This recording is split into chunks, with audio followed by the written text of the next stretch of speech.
In this specific video, you're going to learn how to interlink your blog content.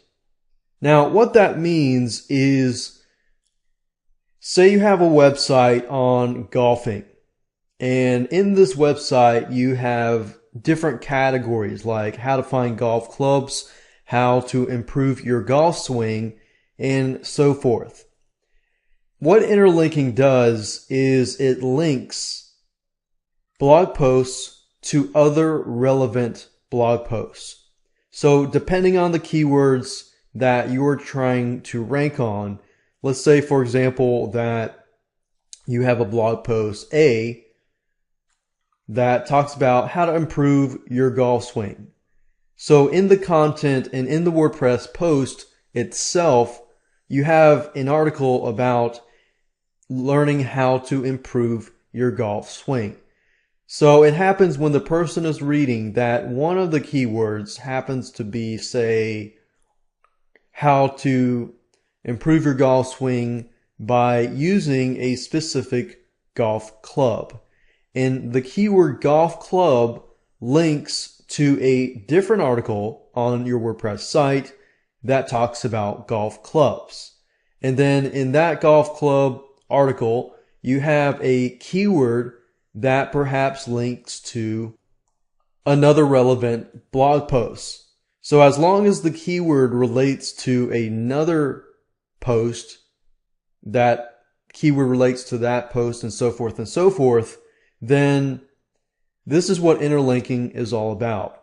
Now, the reason why you want to interlink is because if somebody goes to your site, they can easily get to other pages that are relevant so that it's easier for them to navigate. But not only that, on the search engine side, when Google comes to your WordPress site and they see that and they're reading and they see an anchor text or a hyperlink with the keyword golf clubs, the robot goes to that page and it finds that your WordPress site is relevant, it's consistent, and it's user friendly. Then your ranking begins to go up. So that's what interlinking your blog content or your WordPress site is all about. Now, there are two ways of going about doing this. And the first way is a preferred method, and that is to do it manually. Now, it does take some time to do it manually, not so much, but when you do this, you have a little more control over it. There are some WordPress plugins out there which I will point you to. However, some of them can be automatic and may not necessarily be what you want. So you have to remember that live people will be coming to your site. And if something doesn't really make sense and they get frustrated or overwhelmed, they'll leave your site. So the whole goal here is to make it user-friendly and search engine friendly. So now you understand the concept. Let's hop on over to the WordPress dashboard here and create a brand new post. I'm going to create two brand new posts so that you can get the idea. And in this case, I'm going to create a post on improving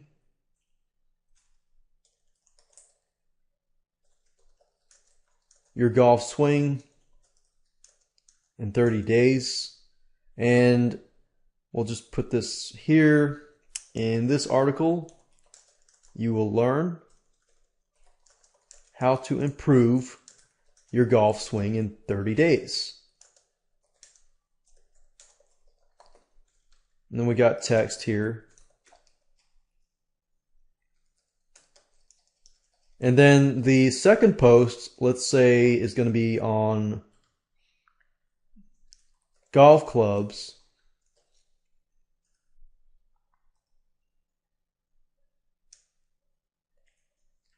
How to find the best golf clubs for the lowest price. So we're going to say in this article, you will learn how to find the best golf clubs for the lowest price.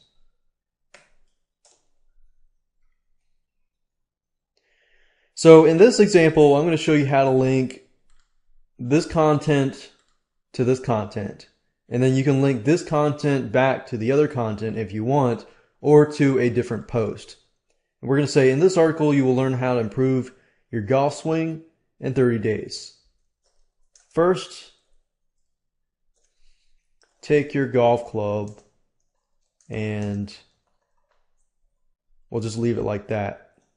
So what interlinking is all about is you highlight the keyword that relates to the other post, and we're just going to go ahead and create this, publish this, so we have the link.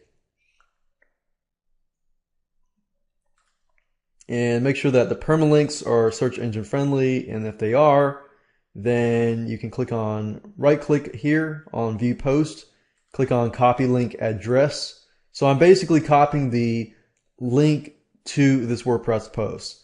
And then I'm going to hop on over to this post, the improving your golf swing in 30 days post, and I've highlighted the keyword golf club. And I'm going to insert the link and then link this, and make sure that you put the title in the link here. Open it in a new window and click on add link. So this way everything is consistent and relevant. And this is what I've done.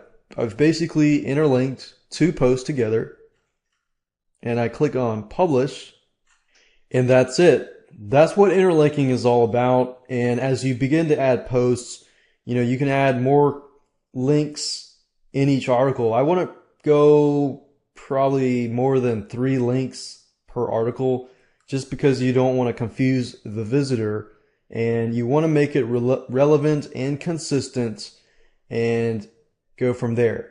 Now, in terms of a WordPress plugin, there is one called Seo Smart Links.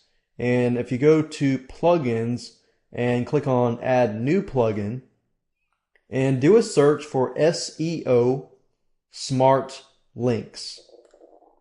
And it's this one at the top here, version 2.7.4. And you can go ahead and install that. I have that installed, so I'm going to go straight to it. And I'll walk you through it fairly quickly here. So basically what this does is it links the keywords and the phrases in your posts, in your comments, and so forth. So it does take it one step further. You can use this, and you can also do custom keywords as well.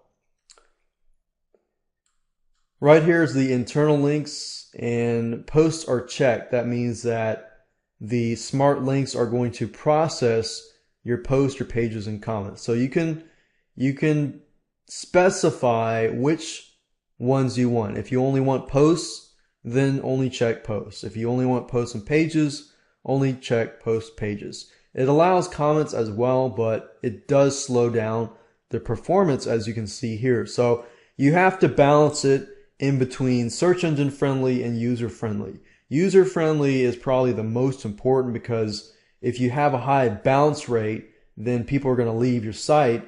Google's going to recognize that and see you as a site that's not user friendly.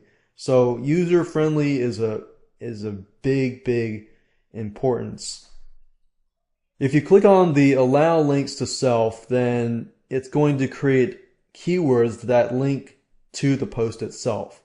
Now I'm going to leave this unchecked because I want to link to other posts and keep it more relevant so that people are visiting all of my sites.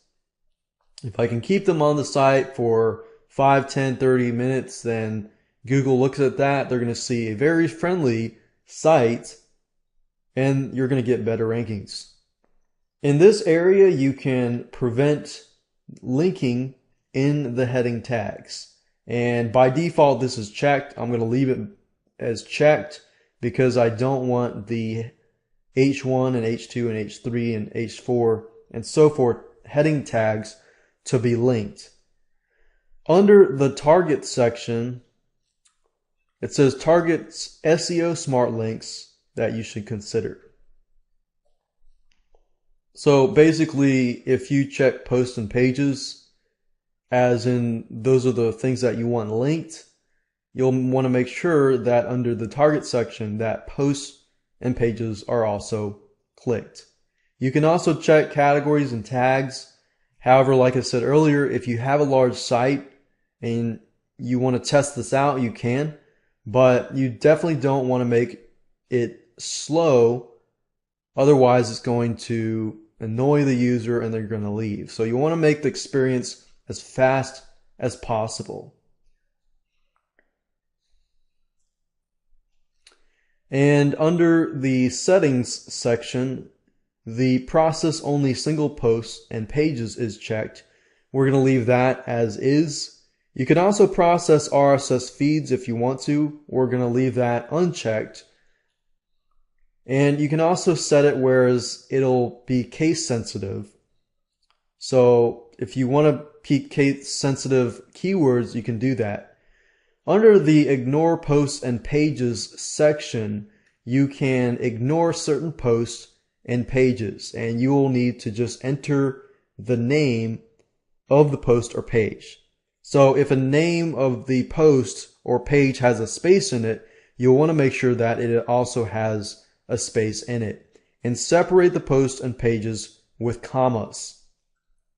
Under the ignore keywords section, you can choose to ignore certain keywords or phrases for the automatic linking.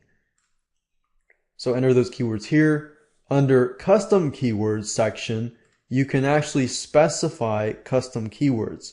So if you want to make it where every time you see the keyword golf clubs, it links to a certain page, then you can follow this example and then enter this here. Now, I actually prefer to do everything manually simply because you have more control over everything and you have less headaches with possibly things messing up. Limits section, you can specify the maximum links on each post or page. You can also limit the maximum number of links created with a certain same keyword here, and you can limit the number of same URLs that a plugin links to. And under the external links section, you can specify the add no follow attribute, and if somebody clicks on the link, you can have it open in a new window. So that's how to set up SEO Smart Links. And like I said, this is an optional WordPress plugin that you can use. However, I would recommend doing it manually, because if you do it manually, you know what's going on, you know how to control it, and you have set your site up to get better search engine ranking.